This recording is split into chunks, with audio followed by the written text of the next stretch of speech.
გამოძიება იქნება, გამოძიება თავის სიტყვას იტყვის. Დარწმუნებულები ვართ, რომ გამოძიება ყველა კითხვას გასცემს პასუხს. დუმილის 47 დღე ქართულ ოცნებაში და ობიექტური გამოძიების ილუზიის შექმნა.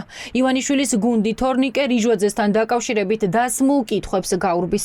არ გვეუბნებიან, თუ რიჟვაძე თავის მოკვლას ცდილობდა, რატომ არ ასაჯაროვებენ ალეკო ახვლედიანის სახლის ეზოში დამონტაჟებული კამერის მინიმუმ იმ ჩანაწერს, სადაც პროკურატურის მტკიცებით ჩანს, რომ რიჟვაძე ფანჩატურის ეზოში მიტოვებული არაღს თავად იღებს და სახლისაკენ მიემართება. მამუკასთან საუბარი იყო, არ იყო, რა ბრუსით მოცული რაღაც სურათის დახატვა უნდა. უზნეობის პიკს მიაღწიეს და იმის იქით უკვე გზა აღარ არის. ქვესკნელიდან ამოძახილია, ბნელი ქვესკნელიდან რაღაცას რა ამოიძახებ და საზოგადოებაში კიდე გადმოანთხიო ის ხვარძლი და ბოროტება, რაც შენ გულში და გონებაში არსებობს. ნებისმიერი რაღაც კუდის გამოგმა მამალთან მიმართებით ეგრეთ წოდებული ეს ბრალდებები, რა თქმა უნდა, თავიდან ბოლომდე ეს არის პოლიტიკური სპეკულაციის საგანი. ისინი ცდილობენ, რომ შესაბამისი უბედური შემთხვევა, შესაბამისი ასე ვთქვათ, ამბავი გამოიყენონ იმისთვის, რომ ახლა გარკვეული პოლიტიკური ქულები დაიწერონ. პროკურატურა ამტკიცებს, რომ აჭარის მთავრობის მეთაური თავს იკლავდა, მაგრამ ამ დრომდე ასეთი მაღალი საზოგადოებრივი ინტერესის საქმიდან არ გასაჯაროვებულა ექსპერტის დასკვნა, რომელსაც სროლის ტრაექტორია უნდა დაედგინა. ყველა ვადა ამოიწურა, ამბობს ლევან ხაბეიშვილი და დუმილს საქმის ჩაფარცხვის შეფასებას აძლევს. 50 დღეში არავის არ წარმოუდგენია ექსპერტიზის დასკვნა. თორნიკე რიჟვაძემ თავად ისროლა, ესროლეს თუ მაგალითად ზურგიდან ესროლეს. კვლელობის მცდელობის დღეს ვინ იყო თორნიკე რიჟვაძესთან ერთად სახლში საგარეჯოში? იყო თუ არა მამუკა მდინარაძე და გეკა გელაძე იმ დღეს იმ სახლში? კამერის ჩანაწერები არ გაუსაჯაროვებია პროკურატურას. არ უჩვენებია რა ავტომობილებით მივიდნენ. ახვლედიანი რომლის სახლშიც მოხდა და რომლის იარაღითაც მოხდა. ეს კაცი თავისუფალი რატო დადის? გამოიკითხა თუ არა თავად თორნიკე რიჟვაძე. მისამართი თუ გაინტერესებთ, მითხარით გეტყვით.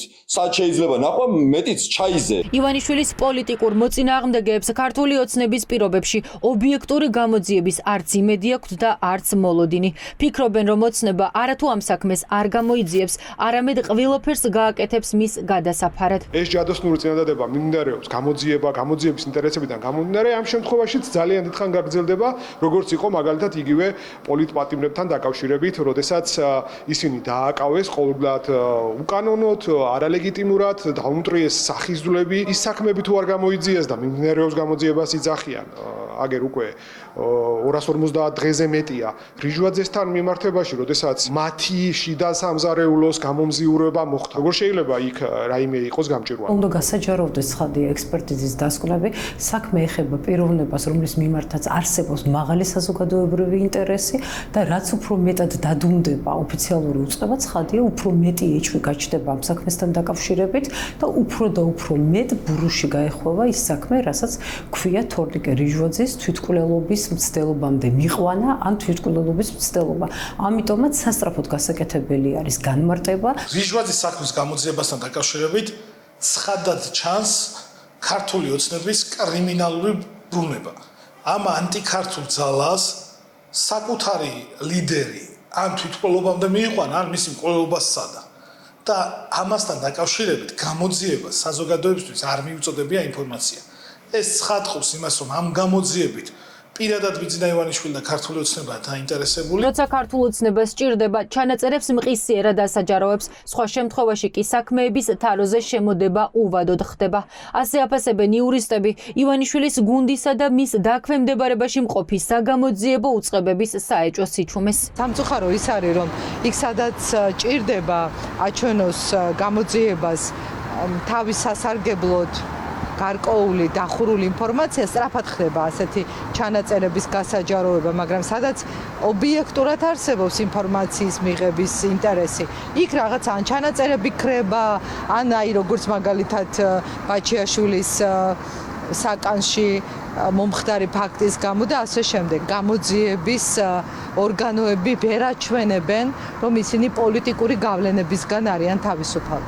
თვითმკვლელობა თუ მკვლელობა, თორნიკე რიჟვაძის გახმაურებული საქმე 47 დღეა მხოლოდ ჰიპოთეტური მსჯელობისა და ვარაუდების დონეზეა. რას აკეთებს გამოძიება, სად არის კამერის ჩანაწერები, რა კავშირი აქვს საქმესთან მამუკა მდინარაძესა და გელა გელაძეს და რაც მთავარია, რატომ არ არის ამ დრომდე დაკითხული თორნიკე რიჟვაძე. 47 დღის განმავლობაში დაგროვილ კითხვებზე პასუხად მხოლოდ იმას ვისმენთ, რომ გამოძიება მიმდინარეობს.